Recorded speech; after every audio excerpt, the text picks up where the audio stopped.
This lecture is about Bronfenbrenner's ecological model.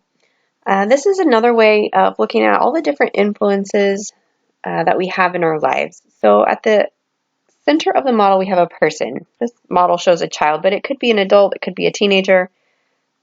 Basically, the individual is at the center of the model. And the things that are closest to us are called microsystems. So a microsystem would be something that has an immediate influence on you all the time. These are things that are really close to you. So something like your family, your group of friends, your school, things like that are going to be in your microsystem. So for a teenager, it would be their group of friends, their peers, their high school classroom. Maybe they're involved in sports or a club or something like that. Those types of things would be microsystems because it's something that's influencing them directly on a daily basis. The next level is called a mesosystem. And a mesosystem is not really a system by itself, but it's when two of the microsystems are interacting. So when we would look at the school interacting with the family. So let's say we have a teacher that's sending home a ton of homework, and that's putting a lot of stress on the teenager, and then the family is then affected by the school. So there's two microsystems happening and they're interacting with each other. So that would be a mesosystem. Then the next level out is called an exosystem.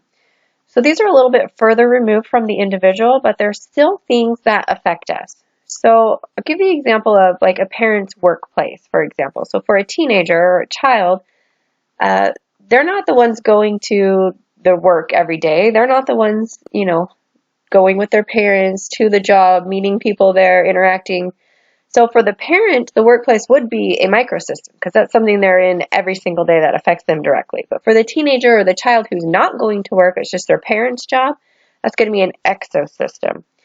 Because it obviously does affect the child or the teenager, but it's just in an indirect way. So things like the health benefits that they get from work or the paycheck that they get from work, those would be things that benefit them positively. But if their parents are really stressed out because they're super busy at work, or maybe they lose their job or something like that, then that could affect them in a negative way. And those are going to be considered exosystems for those children or teens because it affects them indirectly.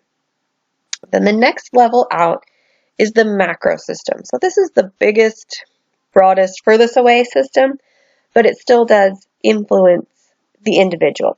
So these would be things like your culture, things like maybe the religion that you grow up in or the country that you live in, the laws, things like that. So we know that a teenager isn't going to be directly involved in those types of things, but they're definitely things that still would impact that person's life. The laws of their country are definitely going to impact, can they go to school? Do they have good nutrition?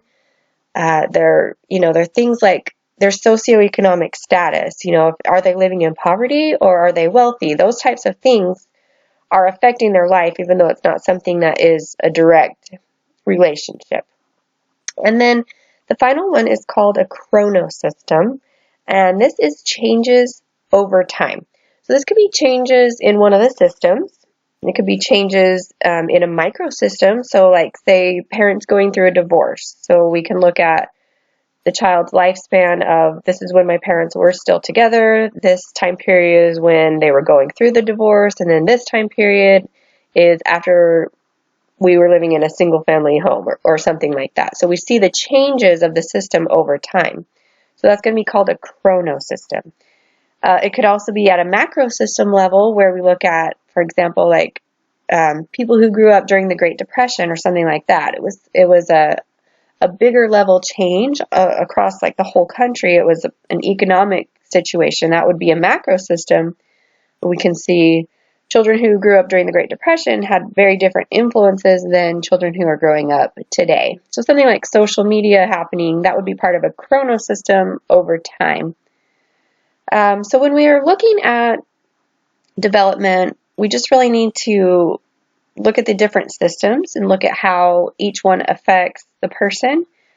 Things things like this can make someone's life very successful. They can help them with opportunities for education, for healthy relationships, things like that, or they can have an opposite effect. If they have some negative things going on in these systems, it can really affect them with not positive outcomes, suffering from poverty, depression, job loss, physical health, things like that. So this is just a model to keep in mind when we're looking at the big picture, again, of adolescent development. Let me know if you have any questions about this model.